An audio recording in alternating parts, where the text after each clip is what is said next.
Hello বন্ধুরা, Sulata cooking রেসিপির পক্ষ থেকে সকলকে জানাই স্বাগত। আজকে আমি তৈরি করে দেখাবো রুমালি পরোটা। আর এই পরোটা ভাজার পরেও কিন্তু একদম নরম থাকবে। 3 থেকে 4 দিন একই রকম নরম থাকবে। যাদের দাঁত নেই তারাও কিন্তু অনেক মজা করে খেতে পারবে, এতটাই মজার হয়। বানানো কিন্তু সহজ, ঘরে থাকা উপকরণ দিয়েই কিন্তু ঝটপট বানানো হয়ে যায়।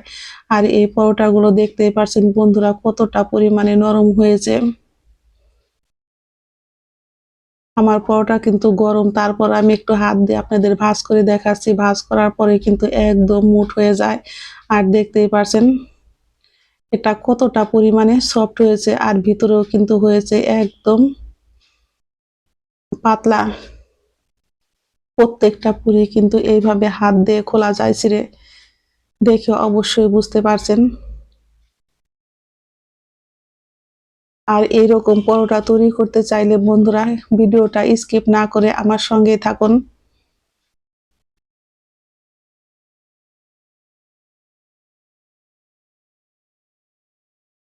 আমি কিন্তু ঝটপট তৈরি করে নিব এই রুমালি পরোটা। বন্ধুরা চলে যাব প্রস্তুত প্রণালীতে। আমি নিয়েছি 2 কাপ পরিমাণে আটা। আমার পরিবারের লোক যেহেতু 3 জন, সেই জন্য আমি কিন্তু 2 কাপ নিয়েছি। আপনারা আপনাদের পরিবারের সদস্য অনুযায়ী আটাটা নেবেন। আমি দিয়েছি স্বাদ মতো লবণ, অল্প পরিমাণে একটু চিনি, আর দিয়ে দেব অল্প পরিমাণে একটু বেকিং পাউডার।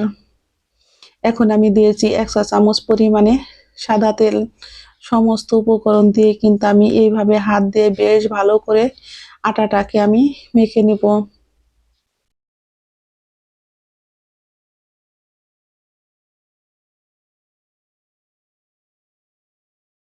এই রুমালি পরোটা তৈরি করতে গেলে বন্ধুরা অবশ্যই কিন্তু এর মধ্যে গরম জল ব্যবহার করবেন। আর ফুটন্ত গরম জল দিলে কিন্তু পরোটাটা একদম নরম সফট থাকবে।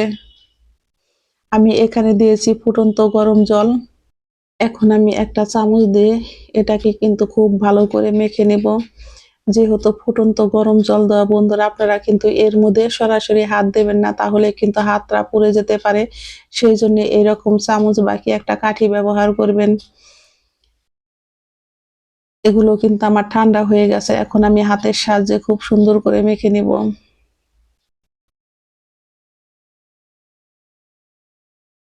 আমি আটাটাকে কিন্তু খুব সুন্দর করে এইভাবে মেখে নিব। একটু সময় নিয়ে আটাটা মাখবেন, তাহলে দেখবেন আটাটা কিন্তু একদম সফট হবে। আমার আটা মাখা রেডি হয়ে গেছে। আমি এখন কিন্তু গোল গোল করে লুচি কেটে নেব। এই আটাটা মাখার পরে কিন্তু রেস্টে রাখার কোনো প্রয়োজন নেই। আটাটা মাখার পরেই কিন্তু আপনারা পরোটাটাকে তৈরি করে নিতে পারবেন। আমি এইভাবে কিন্তু হাতে নিয়ে লুচিগুলো কেটে নিব, কারণ একই সমান করে আমি কেটে নিব, যাতে আমার পরোটাগুলো একটাও ছোট বাকি বড় না হয়। আমার 2 কাপ আটার জন্য কিন্তু এখানে 6টা পরোটা হবে।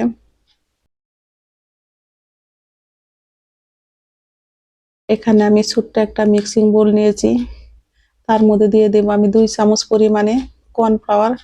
আপনাদের হাতের কাছে যদি কর্নফ্লাওয়ার না থাকে বন্ধুরা, তাহলে আটা বাকি ময়দা দিয়ে এইভাবে আর একটু তেল দিয়ে খুব সুন্দর করে কিন্তু এই গোলাটা গুলিয়ে নেবেন, যাতে এর মধ্যে কোনো দানা দানা না থাকে।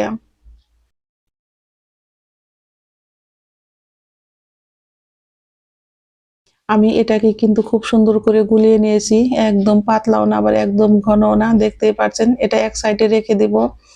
এখন আমি একটা পিঁড়ি নিয়েছি। পিঁড়িতে কিন্তু এইভাবে গোল গোল করে পরোটাগুলোকে আমি খুব সুন্দর করে বেলে নেব।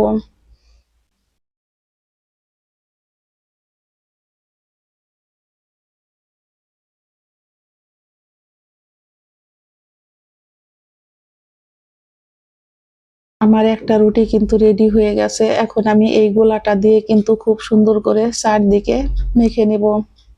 আর এটা দেওয়ার জন্যই কিন্তু এই পরোটাগুলো এতটা পরিমাণে ফুলকো আর নরম হয়। এই মিশ্রণটা দেওয়ার জন্যই কিন্তু পরোটাটা এতটাই পরিমাণে ফুলকো আর সফট হবে। এই পরোটা ভাজার পরেও কিন্তু নরম থাকবে। 2 থেকে 3 দিন একটু কিন্তু শক্ত হবে না। আমরা এইভাবে পরোটা ভেজে কিন্তু রেখে দিতে পারি, খাবার সময় কিন্তু গরম করে খেতে পারি। আমি এইভাবে করে সমস্ত পরোটাগুলো রেডি করে নিব।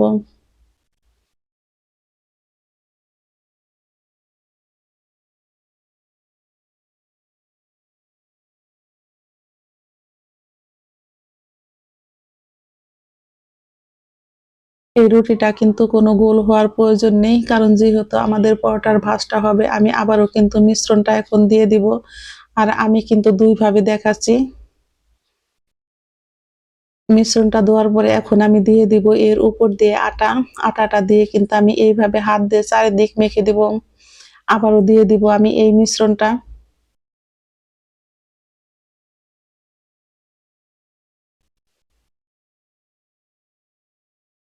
এইভাবে পরোটা তৈরি করলে বন্ধুরা প্রত্যেকটা লেয়ারই কিন্তু ফুলকো ফুলকো হবে, আর খোলার পরে দেখতে পারবেন রুমালের মতো কিন্তু প্রত্যেকটা ভাঁজই খুলে যাবে। আমি এইভাবে করে কিন্তু প্রত্যেকটা পরোটা তৈরি করে নেব।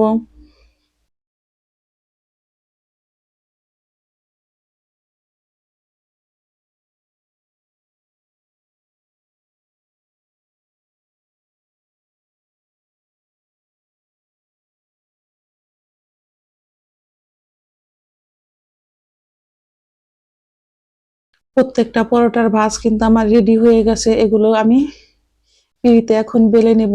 এখন কিন্তু এর মধ্যে আমি কোনো আটা ব্যবহার করব না। এই পরোটাগুলো কিন্তু আমি বেলে নেব, খুব বেশি পাতলাও না আবার খুব বেশি মোটাও না। আর দেখতেই পারছেন বন্ধুরা, তেল দেওয়ার জন্য কিন্তু এই পরোটাটা বেলতে অনেক সুবিধা হয়। এক্সট্রা কোনো তেল বা কি আটার প্রয়োজন হয় না। আমার পরোটা বেলা রেডি হয়ে গেছে। আমি এখন এগুলোকে ভেজে নিব। চুলায় আমি একটা তাওয়া বসিয়ে দিয়েছি। তাওয়াটা কিন্তু গরম হয়ে গেছে, আর আমি অল্প পরিমাণে একটু তেল দিয়ে কিন্তু তাওয়াটাকে মুছে নিয়েছি। আমার পরোটা এক পিঠ ভাজা হয়ে গেছে। আমি এখন উল্টে দিব। আমি আবারও একটু উল্টে এখন দিয়ে দিব এর মধ্যে অল্প পরিমাণে তেল।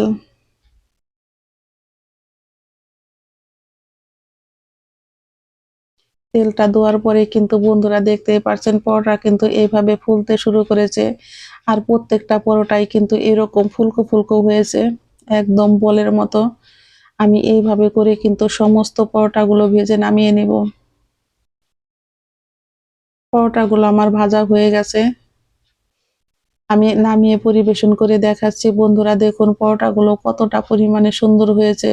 দেখতে যেমন সুন্দর হয়েছে, খেতেও হয় কিন্তু দারুণ মজার। আমার পরিবারের সকলেই কিন্তু অনেক মজা করে খায় এই পরোটাগুলো।